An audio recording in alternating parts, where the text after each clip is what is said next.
Welcome back. Now, in this part of the lesson, we're going to bring in more darkness. So we're going to bring in a bit more shadow on the left side of the face, and we're going to start defining the darker areas, or at least the outlines of the face, because we need to keep bringing it forward, because it will start to disappear if we start applying too much of our abstract concepts over the top. So we want to keep bringing the essence of the face, which is the light and shade of a face, and keep bringing it forward. So you can see a before and a quick after. So that's what we're aiming for, just so that we can keep the actual dynamic in terms of the shape of the face. We don't want to lose that. So we'll just keep working on that and we'll bring it forward.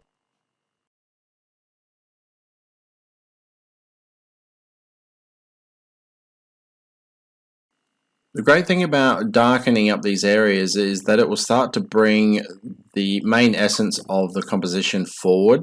Because we're applying abstract concepts, we tend to go over areas already established.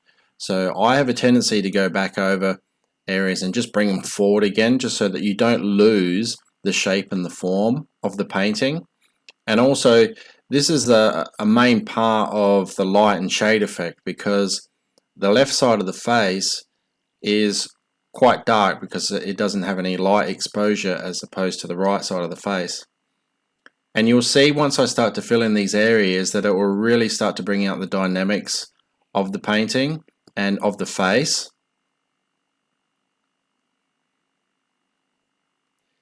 And also just sort of dulling down like the dark areas with a bit of the face color as well. As you can see just under that left eye there, where I've just sort of split the tone a little bit, and I'm trying to blend the darker and the lighter together as well, so that you've got a nice even overlap rather than having one defined split difference between two colors.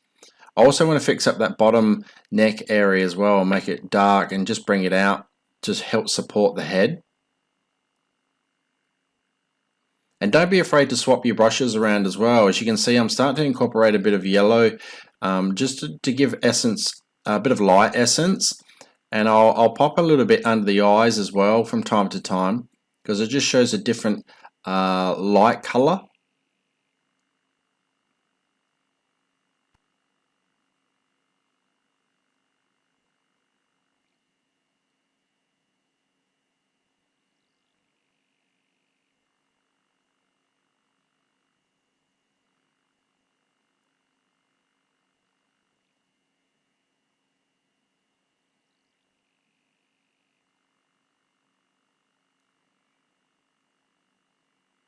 It may seem a little bit counterproductive to be covering over that really nice background that we put a lot of effort into, but at the end of the day, it is also just about applying layers and getting dynamics right.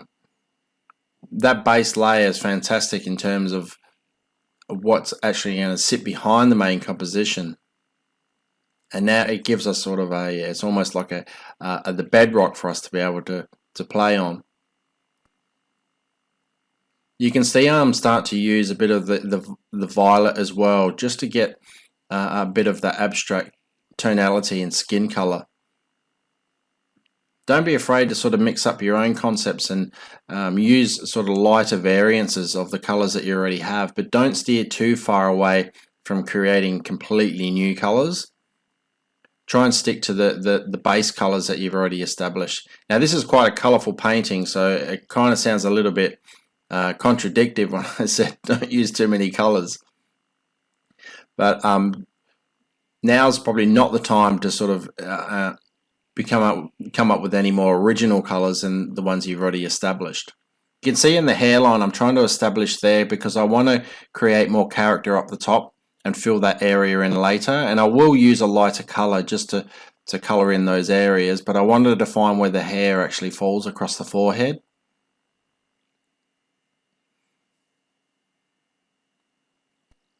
If you feel that you're sort of going around in circles and not really getting anywhere, always refer back to your reference. So if you've got your reference picture there, use that as your foundation, as your blueprint. Use that as your guide. Now you don't have to do it completely exactly the same as the print that you have, But what it is your blueprint. It's the base that you're using as your guidance. You can see that I'm starting to just focus in on little detailed areas. I just want to make sure that I'm not losing the shape of the face, so I will constantly keep bringing it forward. And also around the mouth, I want to make sure that those darker areas are in there to help define the richness of the red that's already in the lips. It will help it bounce out a little bit more.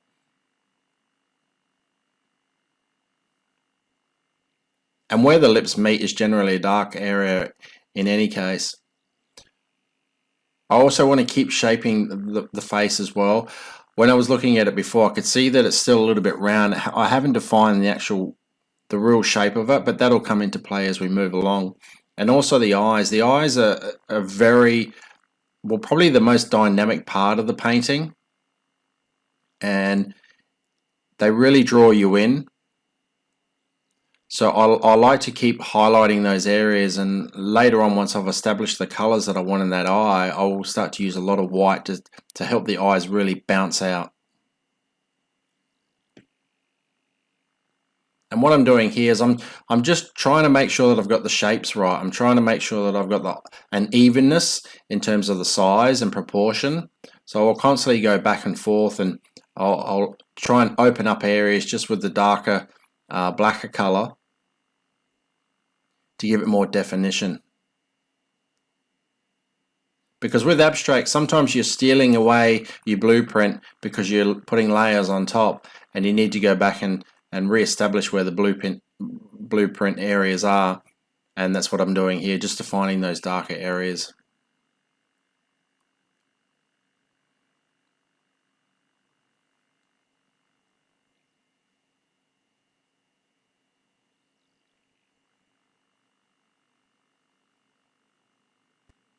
I know that once I've got these areas established and locked in, I can then start to run around the canvas and start to highlight areas. And this is where you'll start to get some real momentum, and you'll gain some real rhythm.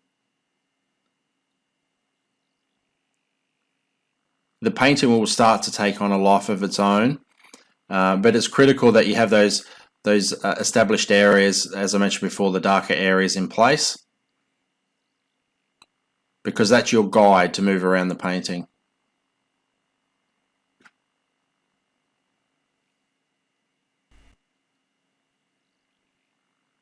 There is also an element of you making up things as you go along, which is also fantastic. You've got to incorporate, new creative input into your painting, and you've got to take a risk in some regards as well. Don't be afraid to take a risk, because you can always go back and fix things up if you need to, if it does get too far away from what you're trying to achieve. You can see I'm just dabbling highlights, particularly with the violet now, just highlighting areas without layering too much of one color in any given area.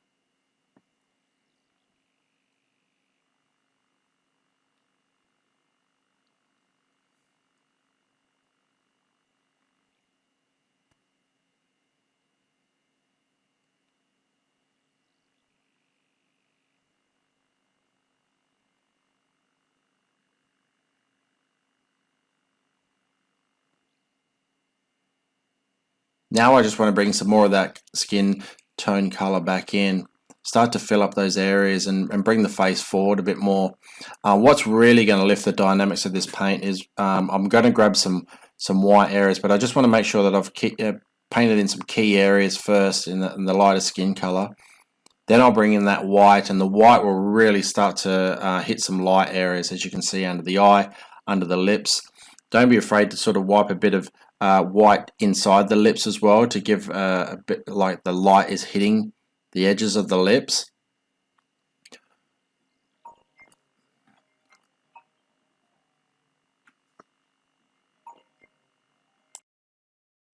You can see as I move along with the white, it really starts to bring everything forward, and that's the main purpose of the white.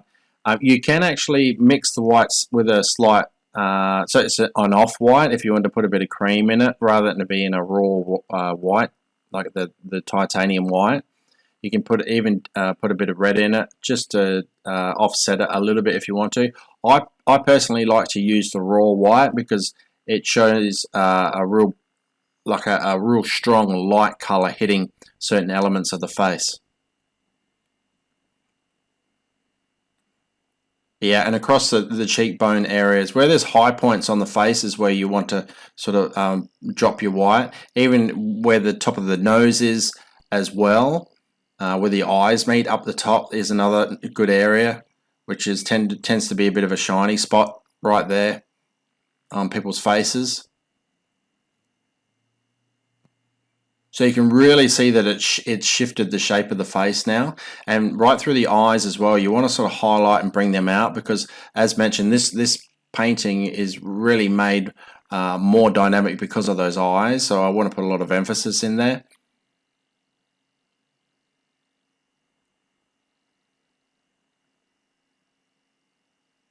You can just keep going around the canvas.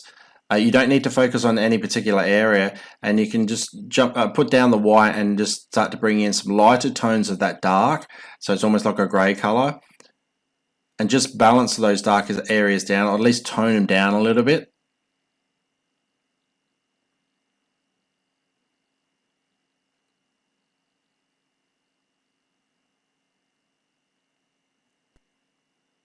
So you can see this face is really starting to push through now, and just little adjustments that I'm making with the eyebrows, through the eyes, on the left side of the face as well.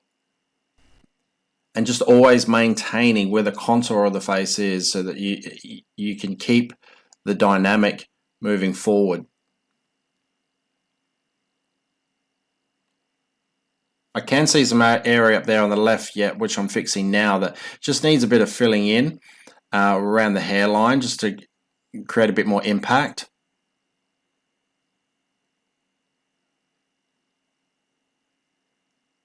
And where the hair strands down the bottom. I can see down the left side there, I am going to sort of need to blend a little bit more. I'm not quite sure yet, but it does need something there to support the head a little bit better. And I'll get to that. I think it just needs to define the torso a bit more.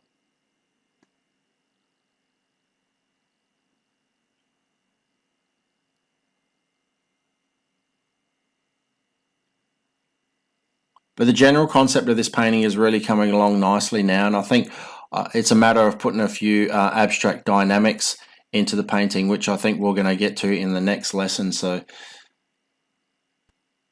get ready for that, because that's quite exciting when we can actually start to really incorporate some different dynamics on this painting and to really bring it to life.